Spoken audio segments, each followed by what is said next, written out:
The temperature is heating up in the Ukraine. The pressure inside the Pentagon is building, where questions about foreign influence are now colliding with America's most important private space company. Democratic lawmakers are urging the Defense Department to investigate whether Chinese-linked investors have quietly acquired stakes in SpaceX, raising new national security concerns. Senators Elizabeth Warren and Andy Kim have written to Defense Secretary Pete Hegseth demanding answers by February 20th. They warn that any hidden foreign ownership could jeopardize U.S. military and intelligence systems that depend heavily on SpaceX's technology.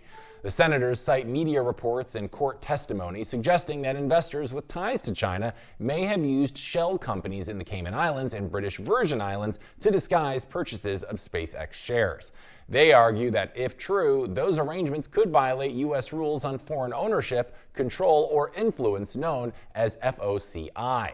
Now, those rules exist to prevent sensitive technologies from falling under foreign influence, even indirectly. Lawmakers are also calling for a potential review by the Committee on Foreign Investment in the United States, which is the authority to block or unwind transactions deemed a national security risk. SpaceX occupies a uniquely powerful position here. The company launches classified satellites, provides communication services to the Pentagon, and operates the Starlink network that supports Ukraine's military. That central role, lawmakers say, makes transparency around ownership essential. They also point to SpaceX's recent merger with Elon Musk's AI company xAI, arguing that the company's expanding scope only raises the stakes. Now, neither SpaceX nor the Defense Department has publicly responded to the letter. But if the Pentagon opens a formal review, it could lead to restrictions, restructuring, or forced divestments.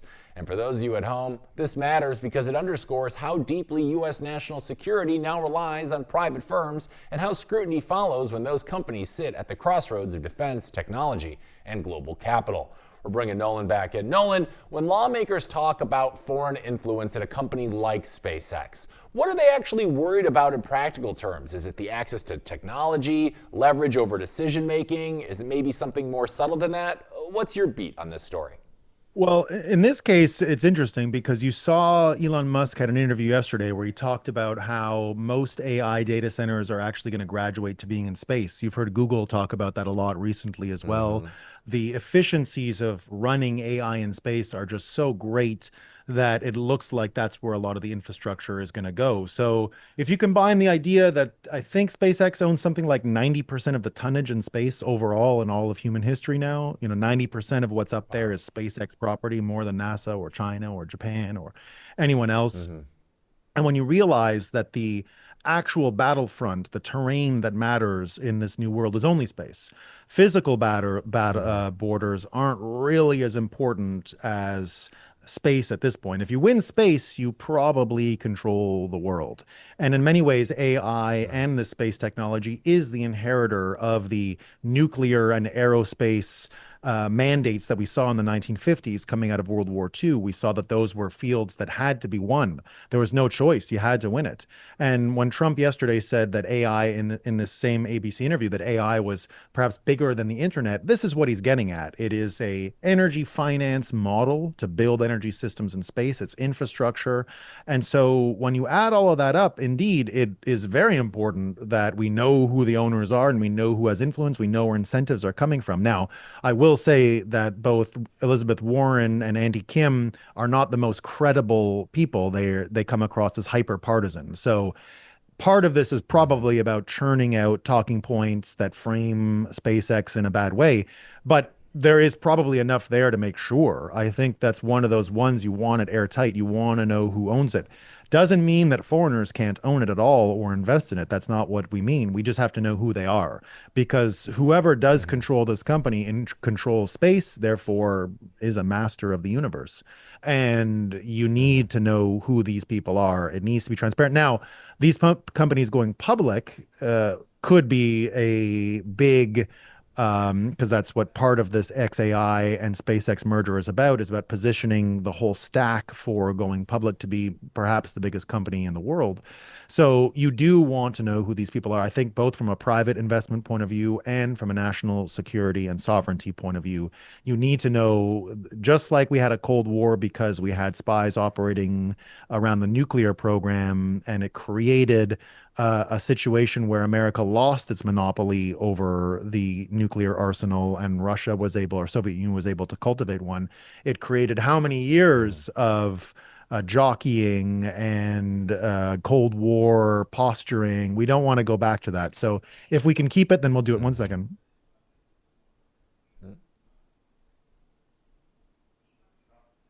I'm back. I'm back. He's I'm back. back. Okay. I'm back. He's back. All right. Yeah, let me give you a break there for a second, Nolan, because I want to talk about another part about this story is that we've had moments before where private companies become deeply embedded in U.S. national security, you know, the defense contractors, telecoms, even some energy firms. So my question to you is, what makes this situation feel different or maybe more sensitive than those past cases? Is it because, like you mentioned, like whoever wins space kinds of wins it all? So it's like, or is it just that the stakes are so big here? Or Yeah, I mean, I don't know. I What's think your it's thoughts? this. I think it's the stakes, but it's also the real world tech stack that is required to replicate this. Who could do this? Maybe Amazon, like we saw Hegseth Right. and Bezos together yesterday, coordinating on very similar affairs, I would imagine. I think we got public statements by them, but who knows what went on in private. But there's only so many Mm-hmm. people that can do this. We're not in a world where a couple kids in a garage can do this. This isn't like software. This isn't the internet where, Right. or even computer hardware. These aren't consumer electronics. We've been so dominated since Silicon Valley came out, thinking that electronics and technology is consumer oriented. There are some consumer applications Mm-hmm. here. As we know, I'm a Starlink user. There is a consumer bolt on to all of this infrastructure, but it is not essentially consumer architecture. It's something quite a bit different. And because it is so different than consumer architecture, it's not a video game, and it's not something that Mm-hmm. a new participant can just come in and compete. The head start that SpaceX earned through the multiple trials and errors at this point now Mm-hmm. becomes so vital to both the future of the world and the future Yeah. of who's dominating the most important battlefield and who's sharing the data and on what terms is it being shared. I think this is a Yeah. part of the heritage of the earth, so you don't want to think of it too much in terms of nationalism. You want to allow other Mm-hmm. folks to piggyback off it, but just like nuclear power, you wanted people to be able to piggyback off of the innovation. You don't want them Mm-hmm. building missiles and bombs and things like that. So I would imagine that going forward, it is important to know who participants are, that there are some forms of transparency that come about, understanding how information is shared, and indeed understanding Mm-hmm. that Elon Musk is building and developing in the open the way he is has to be maintained. We don't want a lot of clandestine, can't see the incentives. You don't want people Right. wondering if China paid him enough money that all of a sudden they got the same technology and you know even better stuff. Now, I don't think that's the case, but Mm-hmm. it does make sense to look into it. I wouldn't go so far as to endorse what Kim and Warren are saying. Again, they're partisan, so they're looking for partisan talking points. This is what Right. politics are. Republicans do the same.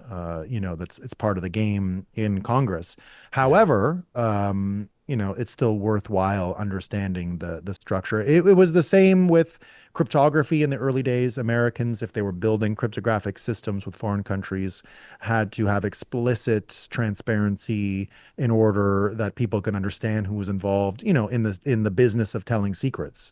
So, and the capacity to Mm-hmm. tell a secret and to have privacy. So it was very important.